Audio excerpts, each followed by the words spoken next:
Hey friends, and welcome to another YouTube video in which we're gonna speak about the marketing 101s. I had a call with the founder the other day, and he is a non-technical founder. In the call, I also had their CMO. What was their problem? Their problem was that they couldn't get their junior marketer to align with the company's mission and goals, and as a result, this caused a lot of trouble. So in this video, I'm gonna analyze the answer I gave to them and all the marketing tips and 101s you need to follow so that you have a really solid marketing strategy that your team can follow.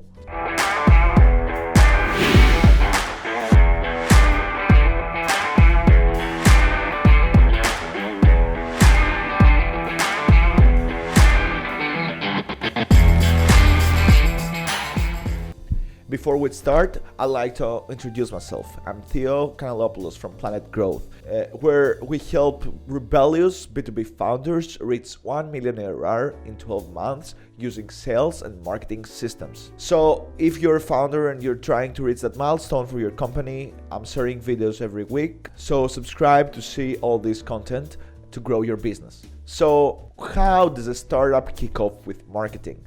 What is that you need to do so that your team actually knows what marketing they do, and so that you can easily transfer this knowledge to anyone who might assist you, a new hire, an agency, or anyone else.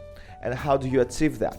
In the next 4 principles, I will exactly analyze that, and you should be ready to take notes. So the first marketing principle that every startup should use is the ideal customer persona. So this is something that everybody out there knows, but none of people actually implement it, or they start implementing it once they grow their team. But once they have done that, they have no validation, they haven't actually worked thoroughly on their ideal customer persona or ICP, and basically they're just trying to figure it out by luck. This is where I'd suggest that you actually go on a document and find out those things that create your ideal customer persona. So what are the problems that you solve for those people? What is the previous state and the current state they're on? And what is the result and the next state they will be after using your product?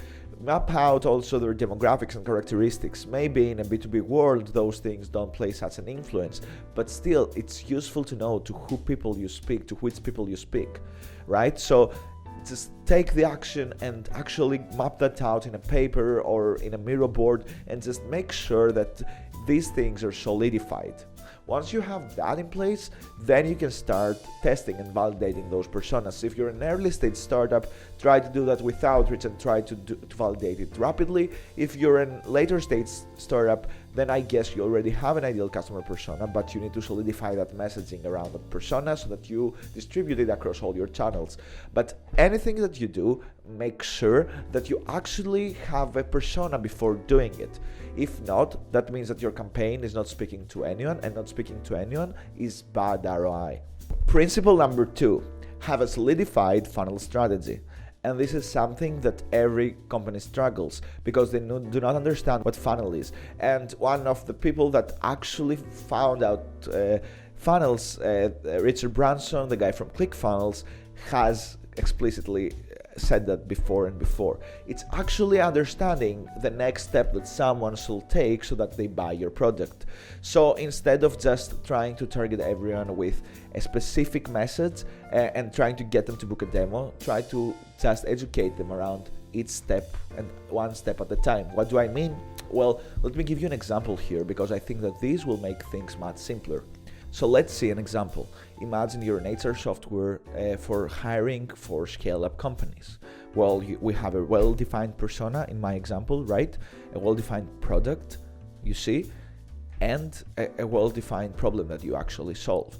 So imagine you are this company. What are the top, middle, and bottom of the funnel that you need to have? So for top of the funnel, what you need to do is to have something that would look like 4 types of HR software for every scale-up. Well, this would just get people to actually download your content. It could come through ads, it could come through any way, right? But the important thing here is that you need to understand that you actually need to have something that everyone from a scale-up would resonate. Then in that article, you would speak about how important and essential is hiring for scale-ups. You know, reasons like my hiring is important because we need to get talent quickly, because we're scaling fast and we need to grow quickly. Once you have that, choose the right thing, the right hiring software, right? So then once you have that, then you have established to their minds and to their mindset that they actually need the hiring software. And this is where you come in and you say how to choose the best hiring software. So you get them into a comparison list of all the hiring softwares out there, and you actually try to convince them that yours is the best one for scale-ups. Don't try to fake it. If you're a good software and if you're a niche market software as a scale-up, then no need to convince them about that. You actually are doing great things about scale-ups. So just try to convey to them that this is the reality. Well, then that is the next step. It's actually testing out your product. So have them sign up for a free trial or have them book a 15-minute call with someone from your team. Make it right, and then you have a full funnel strategy that works. Another marketing principle that is always staying at universities and nobody keeps using it after this is the 4 P's of marketing. Well, what I don't like about general business people is that they actually just don't plan ahead of things, or they don't use theories to base what they're doing. So if you're a company that is not doing that and you're just a startup, well, trust me, going back to the fundamentals is essential for your growth. And I'd say that one of those fundamentals is the 4 P's of marketing. Those are pricing, product, promotion, and place. And it's essential to have all of them. So figure out a good pricing for your product. I'm linking a video here of how you can do it. Just check in the comments. And also find the good place where to put that in front of people. So if your audience is on LinkedIn, then go on LinkedIn. If your audience is on GitHub, go on GitHub. But make sure that you're targeting the right audience with the right message and that you're taking the right promotional activities. And if you do not have those in place, then to be honest, it won't work. So make sure you have the fundamentals in place, make sure that you have a specific strategy for each one of them, and then go on and spend money.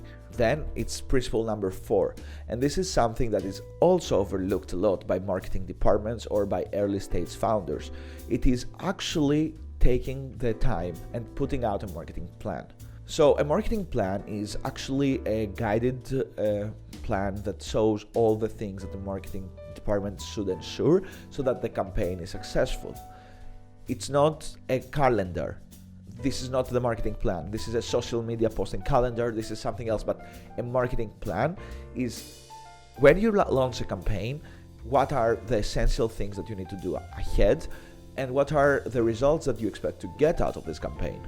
And I know that most marketers avoid to actually measure or predict results, but for me, this is essential so that we can actually calculate the revenue that we will get from this activity and understand if it's gonna have an impact and an ROI. So go on and have this marketing plan. You see here, and I'm scrolling upwards, a document that I'm using for the marketing plan. If you want to get it, then just comment below and I will send it to you. The essential thing here is that you have all those things written down so that they're specified. This way you can brief your team, you can brief everybody who is gonna work on this. Maybe you have a copywriter, you just send them that brief. You have someone that has a lead magnet, they know what you actually want to achieve with this campaign. And this gives you amazing alignment between your marketing department as well as you hitting those targets that you have predicted on. So thanks a lot for watching this video until the end. If you're still here, this means that most probably you liked it, and I'm really happy about it.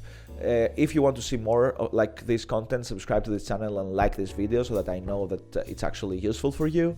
And thanks a lot for taking the time to watch it. Keep daydreaming. Bye.